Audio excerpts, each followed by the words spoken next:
Pertemuan pertama yaitu pada kali ini ya, hari ini kita adanya kontrak belajar dan kesepakatan dalam perkuliahan. Nah, serta saya juga akan menyampaikan beberapa mata kuliah yang akan kita pelajari 1 semester ke depan. Karena pertemuan kali ini kita hanya by record, nanti teman-teman di akhir penyampaian yang telah saya sampaikan bisa boleh menanyakan apa yang ingin teman-teman mahasiswa tanyakan, baik melalui via grup WA ataupun langsung WA pribadi ke saya. Begitu ya, teman-teman. Jadi di sini kemampuan akhir yang diharapkan yaitu kesepakatan dalam perkuliahan. Nah, nanti untuk lebih jelasnya kesepakatan apakah misalnya 1 minggu sekali nanti kita akan ada tes atau misalnya tugas di akhir perkuliahan atau bagaimana, dan selanjutnya apakah absen melalui siakat itu dibuka 1 minggu selama 1 minggu atau bagaimana. Sebelumnya saya biasanya dalam mengajar kelas setiap mata kuliah saya akan buka 1 minggu di siakat. Jadi misal hari Sabtu kita perkuliahan, maka sampai hari Jumat itu siakat masih open untuk teman-teman absen. Nah, jadi untuk Sabtu ke depannya udah mulai pertemuan kedua lagi, dan berikutnya Jumat saya tutup kembali dan pertemuan selanjutnya saya buka lagi di Sabtu kemudian. Jadi seperti itu. Jadi untuk teman-teman yang mungkin sibuk atau agak lupa untuk absen pada hari Sabtu, jangan khawatir karena absen masih saya buka sampai hari Jumat. Begitu. Dan untuk materi apa saja yang akan kita ajarkan, saya mungkin akan menyampaikan beberapa materi by record seperti ini melalui PowerPoint, dan juga ada makalahnya atau papernya yang saya akan upload di Siakat. Oke, gitu. Ini pertemuan pertama ya, kesepakatan apa saja yang dipelajari dan juga ketentuan-ketentuan yang harus kita patuhi bersama-sama. Selanjutnya di pertemuan kedua saya akan membahas tentang ruang lingkup sistem ekonomi. Dan di sini ada beberapa poin, ada 5 poin yang saya akan jelaskan. Yang pertama, definisi sistem ekonomi. Yang kedua, konsep sistem ekonomi. Yang ketiga, fungsi sistem ekonomi. Yang keempat, komponen sistem ekonomi. Dan yang kelima, sistem ekonomi dan sistem politik.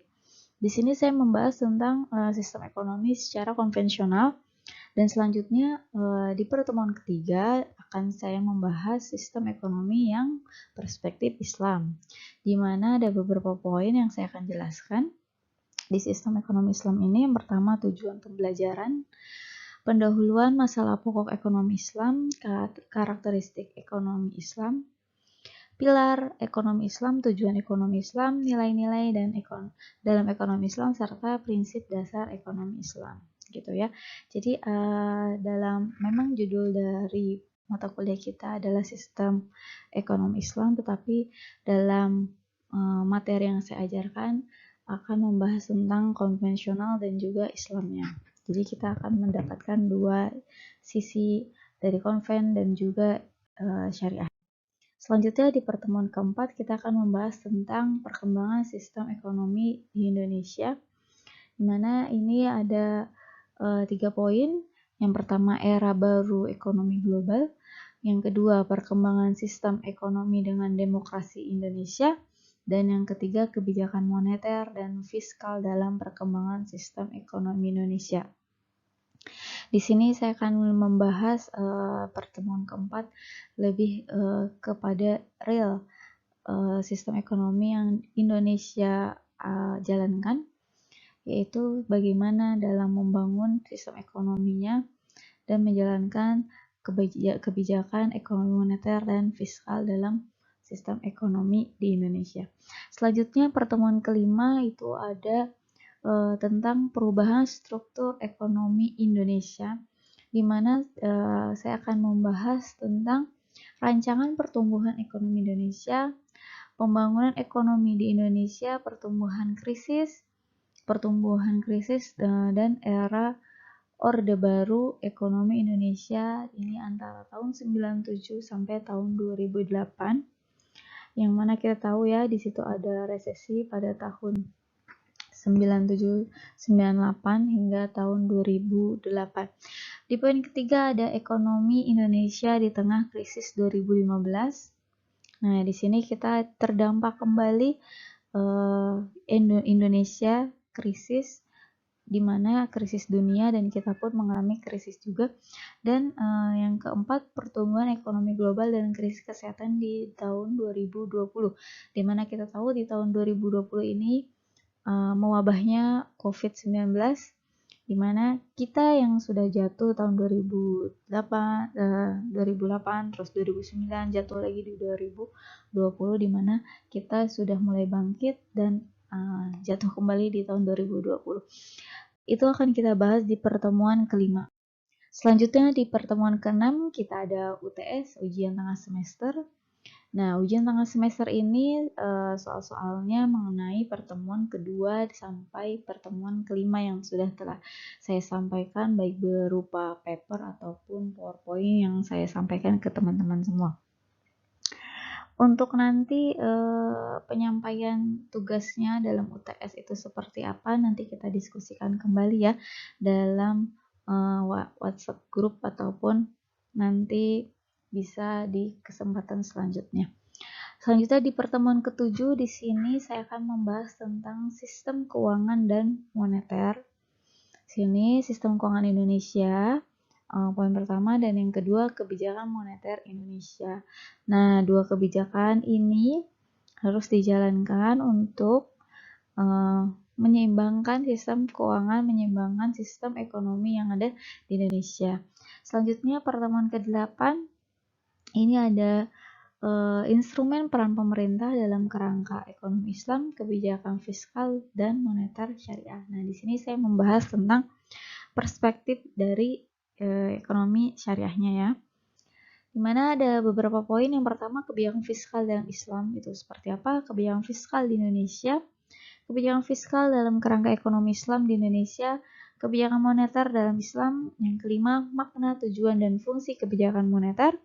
Dan yang keenam, aplikasi pokok-pokok ekonomi Islam dalam moneter Islam. Dan terakhir, transmisi kebijakan moneter Islam. Nah, di sini dari sisi ekonomi syariahnya atau ekonomi Islamnya itu kebijakan fiskal dan moneter itu seperti apa? Nah, itu akan dibahas di pertemuan ke-8. Selanjutnya pertemuan ke-9 di sini ada peran pemerintah dalam kerangka ekonomi Islam. Nah, ada 5 poin. Yang pertama, peran dan fungsi pemerintah. Yang kedua, rasionalitas peran pemerintah dalam perekonomian. Yang ketiga, ruang lingkup peran pemerintah dalam kerangka ekonomi Islam. Yang keempat, tujuan dan prinsip dasar yang berkaitan dengan fungsi ekonomi. Yang terakhir, pemerintahan dalam Islam. Oke, ya, pertemuan ke-10 saya akan membahas tentang perkembangan investasi di Indonesia. Kenapa perlu kita bahas? Yakni di sistem ekonomi Islam dan sistem ekonomi konvensional sangat diperlukan investasi, karena investasi di sini menunjang pemasukan atau APBN negara, dan juga untuk menyeimbangkan, menstabilkan keuangan negara. Nah, di sini ada perkembangan investasi di Indonesia. Yang kedua, hambatan pengusaha Indonesia dalam berinvestasi. Yang ketiga, perkembangan realisasi investasi di Indonesia. Selanjutnya pertemuan ke-11 di sini ada penggunaan sektor pertanian di Indonesia, dan di sini juga kenapa saya membahas tentang sektor pertanian Indonesia. Tentunya di Indonesia masih banyak ya, maksudnya masih terbilang luas atau negara yang agraris. Di sini salah satu pemasukan negara yaitu juga dari sektor pertanian yang tinggi. Di sini akan saya bahas tentang peranan pertanian dalam pembangunan ekonomi. Nah, di sini sangat berperan penting dalam pembangunan ekonomi, yaitu dari sektor pertanian. Yang kedua, permasalahan sektor pertanian dan upaya pemecahannya. Yang ketiga, kebijakan pembangunan sektor pertanian dari waktu ke waktu. Yang keempat, sektor pertanian Indonesia dalam masa pandemi COVID-19.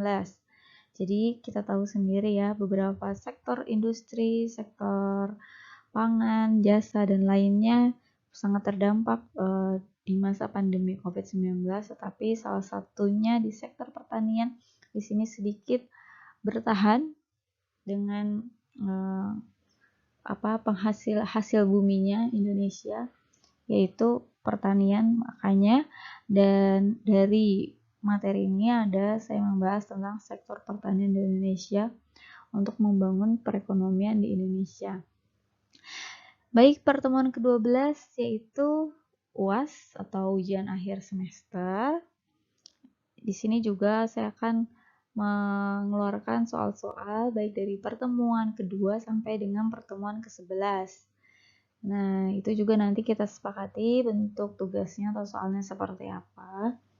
Nanti kita sepakati sambil berjalannya perkuliahan di minggu-minggu selanjutnya. Oke, dari pertemuan pertama hingga pertemuan ke-11 sudah saya paparkan beberapa materi yang akan kita bahas, yang akan saya jelaskan di semester ini. Untuk pertanyaan atau untuk